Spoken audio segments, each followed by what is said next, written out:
포스코 DX 주주 여러분들 반갑습니다. 강프로입니다. 자, 오늘 포스코 DX가 7%대 약세를 보이고 있습니다. 조금 하락폭이 조금 나오고 62평선도 이탈을 하니까 걱정하시는 분들이 있을 것 같습니다. 자, 근데 제가 어저께 이 포스코 DX 영상에서 이야기를 드린 내용 중에서 조금 안 좋은 부분을 하나 부각을 시켰었어요. 그게 패시브 자금이 들어오는 그 스케줄에 맞춰서 차익 실현 매물이 나올 수 있고요. 차익 실현 매물이 나오는 과정에서 주가가 하락할 수 있다. 이게 지금 포스코 DX가 가지고 있는 마지막 악재다, 이렇게 이야기를 드렸었죠. 근데 제가 다시 말씀드리지만 포스코 DX는 성장 산업입니다. 그리고 성장 산업 내에 있는 종목들은요, 지금 실적에 대한 부분이 아니라 미래 실적을 반영해서 주가가 올라간 것이고요. 포스코 DX 역시 마찬가지로 지금까지 대략 한 시가총액이 한 8조 원대에서 높았을 때는 한 9조 원대까지 시가총액이 높아졌었던 건요, 한 가지 이유 때문에 그렇습니다. 포스코 DX는 더 이상 2차 전지에 국한된 종목이 아닙니다. 그렇죠? 자, 내용을 한번 확인해 보면 에코프로와의 움직임을 체크를 한번 해보면 되겠죠. 에코프로는 고가가 7월 달에 발생을 했고요. 그리고 포스코 DX는 9월 달에 발생을 했습니다. 뭔가 시세가 엇갈린 그런 움직임이 나오고 있죠. 이런 상황이 발생했다는 건 내용을 한 가지로 이해를 하시면 돼요. 어떤 종목이든 대장주가 발생을 하고요.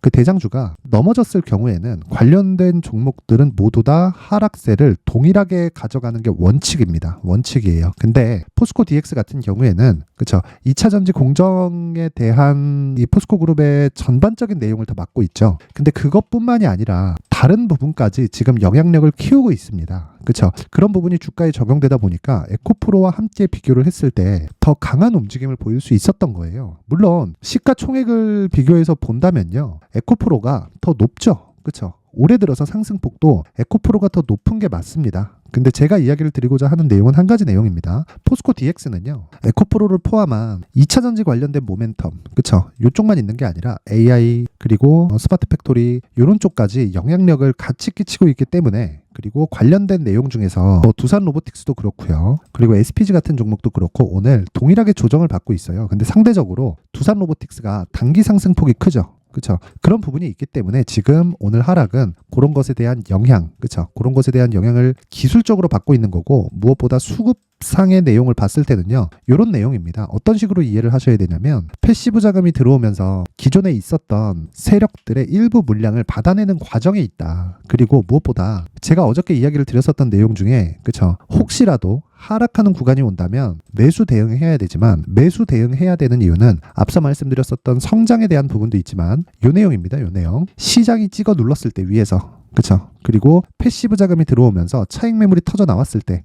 요 딱 두 가지였거든요. 근데 앞에 내용은 제가 지금까지 이야기를 드렸고, 그리고 뒤에 내용, 시장이 찍어 누르는 그런 부분에 대해서도 오늘 시장 내용이 그렇게 썩 좋은 편은 아니다 보니까 시장이 찍어 누르는 그런 부분에 대해서도 무한정 진행될 수 없는 게, 지금 이미 오늘 시장이 하루 하락했다고 환율이 1306원까지 상승을 보이고 있는데, 이게 무한정 진행될 수 없어요. 자, 제가 요 내용 한번 보여드리겠습니다. 자, 이 환율 차트인데, 자, 요 내용을 한번 보시면요, 환율이 올라갈 때가 있고 환율이 내려갈 때가 있죠. 그렇죠. 환율이 내려갈 때는 원화가 강세를 보이고 있을 때입니다. 그렇죠. 반대로 환율이 올라갈 때는 원화가 약세를 보이고 있을 때예요. 자, 그러면 우리가 역으로 한번 생각해 볼게요. 환율이 올라갈 때는 달러가 강세를 보이고 있다는 거죠. 그렇죠. 근데 달러가 강세를 보이고 있을 땐 미국 경기가 좋지 않은 영향을 받습니다. 그렇죠. 그러면 달러가 강세를 보이는 요건을 지금 미국 스스로 만들고 있죠. 그게 금리 인상이죠. 왜? 달러를 흡수하고 있으니까, 미국에. 그렇죠? 자, 그러면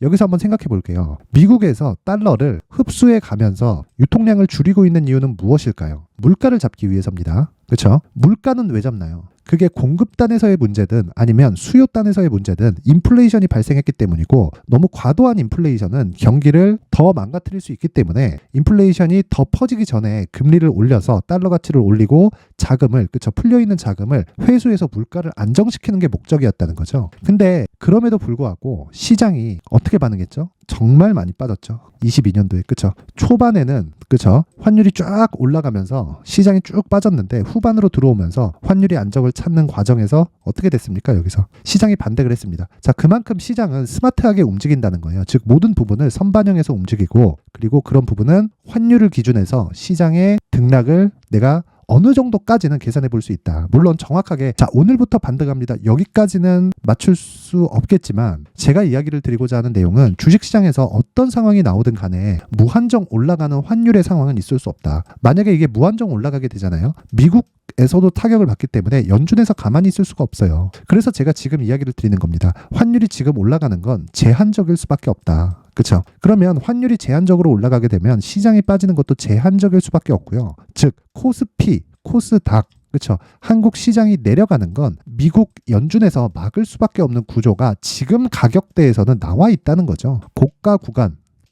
자, 그리고 무엇보다 물가가 잡히고 있는 그런 상황에서 섣부르게 금리를 내릴 수도 없습니다. 그렇죠? 그렇다가 물가가 이렇게 확 튀어버리면 어떻게 될까요? 파월 입장에서도 상당히 난감해지겠죠. 자, 그래서 딱 조이고 있는 겁니다. 하지만 더 올렸을 때 이걸 회복하는 데 따르는 비용이 더 들 수 있습니다. 자, 그렇기 때문에 지금은 환율이 조금 떨어졌을 때는 한 1,300원을 이탈하는 한 요 정도, 그렇죠? 아무리 많이 떨어져도 1,250원대에서의 하방 밴드를 만들어주고 있고요. 환율이 올라가더라도 1,350원 이상 올라갈 수 있는 폭이 나오지 않는다. 근데 오늘 시장이 하락하면서 환율이 1,300원 이상으로 더 크게 올라버렸습니다. 이건 우리가 어떻게 해석을 해야 될까요? 조정을 빨리 끝내겠다는 의미로 해석을 하시면 되는 겁니다. 자, 그러면 그 내용을 가지고 이 포스코 DX를 봤을 때 악재로 작용할 수 있는 부분이 두 가지 중에 한 가지는 해결이 된 거죠. 그렇죠? 두 가지 중에 한 가지. 그게 시장에 대한 가격 부담이었다. 근데 시장에 대한 가격 부담이 이 구간에서 해결이 됐다. 그리고 하락하는 과정에서 차익 실현 매물을 받아먹게 되면 이제 매물 소화 과정이 마무리되는 과정에 있다. 그래서 지금 DX에 대해서 내가 생각해야 될 건 얼마에 매수할 건지, 그렇죠? 이 가격에 대한 부분이 중요합니다. 성장성에 대한 거는 사실상 의심할 필요가 없는 게 포스코 그룹에 대한, 그렇죠? 공장에 대한 부분은 이 포스코 DX가 다 맡을 수밖에 없습니다. 물론 포스코 그룹에서 받는 거기 때문에 그 수익 자체가 그렇게 커지지 않을 수는 있지만 제가 이야기를 드리고자 하는 건 포스코 DX는 포스코 그룹을 토대로 안정적인 매출처를 공급받고 있기 때문에 그쵸? 지금 받고 있는 8조 원대의 이 시가총액이 낮진 않아요. 낮진 않지만 이걸 해소할 수 있을 만큼의 안정적인 캐시카우는 확보가 돼 있는 상태다. 그렇기 때문에 지금 우리가 봐야 될 건 얼마에 매수할지가 가장 중요하고 그 얼마에 매수할지에 대한 부분은요. 여기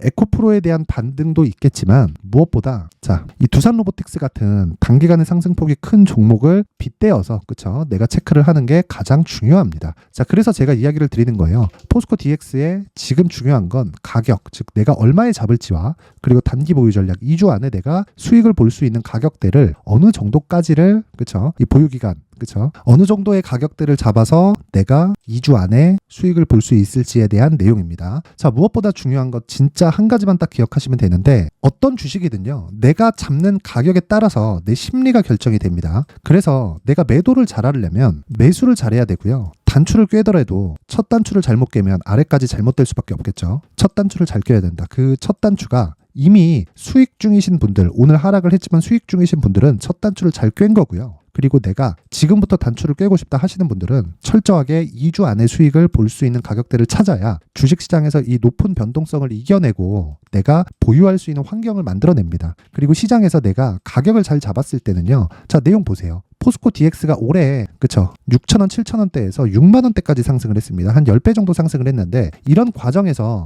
한 번도 안 쉬고 올라왔나요? 그게 아니죠. 주식은 이렇게 올라요. 그쵸? 상승, 쉬고, 상승, 쉬고, 상승, 쉽니다. 그렇죠? 이런 식의 구조를 철저하게 따르고 있기 때문에 제가 이야기를 드리고자 하는 내용은 무조건 한 가지 내용이다. 철저하게 가격을 잘 잡고 장기 투자를 3개월 안에 끊자. 그렇죠? 이 내용이 가장 중요하고 그러기 위해서는 내가 얼마에 잡아야 되는지 가격만큼 중요한 게 없다는 겁니다. 자, 그래서 제가 이 내용을 여기 19페이지에 걸쳐서 내용을 준비를 해왔는데 다시 말씀드리지만 무료로 공개를 해드리고요. 가격만큼 중요한 게 없습니다. 자, 여기 그 포스코 DX의 가격 그리고 2주 안에 매도하는 단기 보유 전략은 구독과 좋아요 일단 부탁드리고요. 그리고 영상 상단에 있는 전화번호로 숫자 3이라고 문자를 보내주시는 분들에 한해서만 제가 포스코 DX의 가격 그리고 단기 보유 전략을 공유해 드리도록 할 테니까 시청해 주시는 모든 분들이 상단에 있는 전화번호로 숫자 3이라고 문자 보내주시면 제가 한 분 한 분 빠짐없이 포스코 DX의 가격 그리고 단기 보유 전략을 공유해 드리도록 하겠습니다. 지금 하락하고 있는데 너무 걱정하지 마시고요. 이 포스코 DX의 가격을 추적하는 과정에서 한 가지 그렇죠? 신고가를 제가 계속 강조를 드렸는데 그 신고가에 대해서는 여기 제가 소통방에 대해서 안내 말씀을 잠깐 드리겠습니다. 일단 신고가 매매만 진행을 하고 있는 방이고요. 그리고 신고가를 추적할 수 있는 검색기를 공유해 드립니다. 그리고 무엇보다 중요한 건 계속해서 시초가를 공략하고 그리고 장중에 제가 스윙급의 종목을 지속적으로 드리고 있으면서 다른 종목에서도 이 단기 매매 전략을 철저히 활용해서 계속해서 수익을 실현해가는 그런 방이라고 보시면 됩니다. 자, 그래서 오늘 같은 경우에도 내용을 한번 보면 여기 12월 1일 그쵸? 8시 54분, 8시 55분 이렇게 진행이 됐는데 시장이 안 좋은 상황에서도 S&P 다이나믹스를 보면 오늘 그쵸? 장중에 10%를 넘나드는 강세 구간에 일단 들어왔고요. 지금도 8.9%대 강세를 보이고 있기 때문에 시가 대비해서 거의 한 10% 가까운 수익 구간에 있다. 자, 그렇다는 건 내가 어떻게 해야 될까요? 매매하는 과정에서 필요한 내용 한 가지. 신고가를 공략하고 단기적으로 공략하는 상황에서 그쵸? 시초가 종목은 단기에 뺀다. 그쵸? 이런 부분을 지속적으로 공략을 하고 있는 거고 오늘 같은 경우에는 여기 S&T 다이나믹스가 지금 시가 대비해서 10% 가까운 수익 구간 들어갔고요. 그리고 갤럭시와 머니틀입니다. 자, 오늘 21%대 상승폭을 키우고 있습니다. 이런 부분도 자 이 내용 보시면 8시 55분에 그쵸? 주문이 들어갔고 시장가로 그냥 매수해라. 시가에 체결시키자는 거죠. 그쵸? 그러면 시가 대비해서 지금 8% 정도의 수익 구간에 들어왔습니다. 자, 이렇게 매매를 할 수 있는 이유는 당연히 신고가를 갔기 때문에 그렇고요. 신고가를 이해했을 때, 그쵸? 돌파 관점에서 정확하게 공략이 들어갔다고 볼 수 있는데 이런 부분을 이해하기 위해서는 신고가에 대한 이해가 필요하고 제가 신고가 검색기를 여기 소통방에서 공유를 해드리고 그 종목에 따라서만 제가 정확하게 어떤 시점에 공략을 해야 되는지를 계속 공유를 해드리고 있으니까 내가 정말 이 매매 관련돼서 가격을 진짜 못 잡겠다 하시는 분들은요. 소통방으로 들어오시면 됩니다. 그리고 자꾸 고가에 따라가지 마세요. 이거 고가에 따라가서 상한가 가잖아요. 그럼 다음날 갭이 나와요. 그쵸? 다음날 갭이 나오는데 떨어질 확률이 더 큽니다. 왜 그러냐면요. 5일선 이격이 벌어지면 주가는 조정을 받고 다시 올라요. 아무리 좋은 모멘텀이 있고 내용이 있다고 하더라도 그쵸? 여기 5이평선과의 이격도가 막 20%, 25%씩 벌어져 있는 상황에서 내가 덜컥 더 갈 것 같아가지고 또는 단타를 치고 싶어서 이렇게 딱 들어가잖아요. 끝납니다. 그래서 이렇게 그쵸? 돌파 관점에서 매매를 할 때는 여기 장 시작 전에 내가 종목 파악 끝내고 어떻게 해야 된다? 시가에 들어가는 게 가장 싸게 사는 방법입니다. 종목 등락 그런 거 인정을 해야 돼요. 왜 그러냐면 어쩔 수 없는 게 신고가를 달성할 때부터 변동성은 커지는 건데 이 신고가를 달성하는 과정에서 이미 고가 매물대를 다 먹어버린 겁니다. 그렇죠? 그런 부분에 대한 파악을 제가 소통방에서 실시간으로 진행하고 있다. 자, 그래서 진짜 내가 간절하다 하시는 분들은요. 여기 강프로의 소통방으로 입장하시면 되고 입장 방법은 일단 구독과 좋아요 부탁드리고요. 그리고 영상 상단에 있는 전화번호로 참여라고 문자를 보내주시는 분들에 한해서만 제가 강프로의 소통방 입장 링크를 순차적으로 공유를 해드리도록 하겠습니다. 자, 길게 이야기 드리지 않겠습니다. 계속해서 수익을 보고 있고요. 뭐 다른 종목에 대한 부분도 계속 제가 언급을 하고 있지만 그쵸? 리노공업 같은 거 지금 보유하고 있습니다. 근데 하락 중 보유합니다. 없는 분 매수해라. 그쵸? 계속해서 이야기를 드리고 있고 그리고 제가 최대한 매수 자금을 마련해 드리기 위해서 시가 공략을 지속적으로 진행을 하고 있으니까 와서 내용 그냥 똑같이 맞춰서 하면 되는 겁니다. 자, 길게 말씀 안 드리겠습니다. 포스코 DX 오늘 하락 조금 나오는데 이거 매수 기회로 삼아야 되고 매수 구간은 철저하게 2주 안에 내가 수익을 볼 수 있는 가격대로 잡아야 되는데 이런 과정에서 내가 신고가 종목을 적극적으로 공략을 하잖아요. 그러면 DX의 매수 자금까지 커질 수 있습니다. 그렇죠? 그리고 포스코 DX는 철저하게 성장 섹터에 맞춰서 그렇죠? 성장 섹터에 맞춰서 내가 매매를 이어가야 된다. 이 부분 잊지 마세요. 자, 그리고 항상 시청해 주셔서 감사드리고요. 그리고 모든 분들이 성공 투자하셨으면 좋겠습니다. 자, 이제 23년도 다 끝나가지만 매매를 하시면서 스트레스를 받으시는 분들이 있을 수 있습니다. 시장이 항상 그렇긴 하지만 그래도 제 구독자분들과 시청해주시는 분들을 위해서 앞으로 차기 주도주가 될 수 있는 대시세 종목을 준비를 해왔습니다. 단타나 짧은 수익만을 쫓다 보면요. 잦은 손절로 계좌가 망가지는 건 순식간이고요. 그만큼 수익하고는 거리가 멀어지겠죠. 장기간 유지하기가 어렵기 때문입니다. 결과적으로 주식시장에서 돈을 벌기 위해서는요. 어떤 계기를 만들어야 되는데 그 계기는 한 종목에 비중을 실어서요. 수익을 보는 것 말고는 없습니다. 쓸데없이 잦은 매매를 하지 말라는 이야기고요. 그리고 한 종목에 비중을 실을 수 있어야 된다는 겁니다. 그런데 이 비중을 실는 과정에서 성장 산업군에 대한 이해가 필요하다는 겁니다. 이 부분을 반드시 기억을 하셔야 돼요. 자, 이런 성장 산업에 대한 구조와 제가 앞서 말씀드렸던 신고가 그리고 선반영 구조에 대해서 이해를 했을 때 이런 매매를 할 수 있게 됩니다. 2월 7일 강프로의 대시세 종목으로 에코프로 매수가는 17만원 이에서 진행이 됐고요. 그리고 목표가는 50만원부터 자율 매도 구간으로 잡았죠. 예상 수익 범위가 200% 이상으로 되어 있는데 신고가 이후에 선반영 평균치가 200% 이상이기 때문에 그렇습니다. 자, 그런데 에코프로가 2차전지 양극재 기업이죠. 2차전지 양극재는 친환경이라는 범주 안에 속해 있다고 보시면 됩니다. 근데 제가 항상 이야기를 드리죠. 시세는 항상 연결된다고요. 앞으로 나올 대시세 종목도 이런 친환경이라는 성장 산업군에 포함되어 있어야 됩니다. 자, 이런 성장 산업군에 포함되어 있는 걸 확인한다면 이 내용처럼 세 가지의 공통점을 가지고 있습니다. 1년에 많은 종목이 발생하지 않고요. 그리고 세력들의 장기간 매집 구간이 확인돼야 되고, 그리고 상승하기 시작하면 평균적으로 3개월 정도의 상승 구간을 보이기는 하지만 제가 2개월이라고 작성을 해온 건 한 가지 내용 때문입니다. 한 달은 확인하는 과정이 필요하기 때문입니다. 이게 무슨 얘기냐면 성장 산업에 대한 부분, 그리고 이런 공통점, 여기다가 기술적인 내용을 다 포함을 시키더라도 절대적으로 가격이 우선적으로 반영이 되는 것이기 때문입니다. 에코프로도 마찬가지예요. 장기간 하락하면서 최악의 국면을 거쳐왔고요. 이 구간에서 먼저 하락을 했다는 건 앞서 말씀드렸던 내용처럼 고가에 대한 부분이 아니라 저가, 즉 나쁜 부분을 반영한 이후에 신고가를 발생을 시켰다는 건 앞으로 좋을 부분을 반영이 되고 있다는 거죠. 그런데 본격적인 시세는 신고가 이후라고 말씀을 드렸고, 지금은 매물 소화 과정을 보내고 있습니다. 앞서 말씀드린 대로 가격 먼저 분석을 끝냈죠. 그리고 나서는 정부 정책의 방향과 맞는지를 체크를 해야 되는 겁니다. 2023년 대시세 종목인 에코프로도요, 정부 정책의 방향에 맞는 종목이라고 볼 수 있겠죠.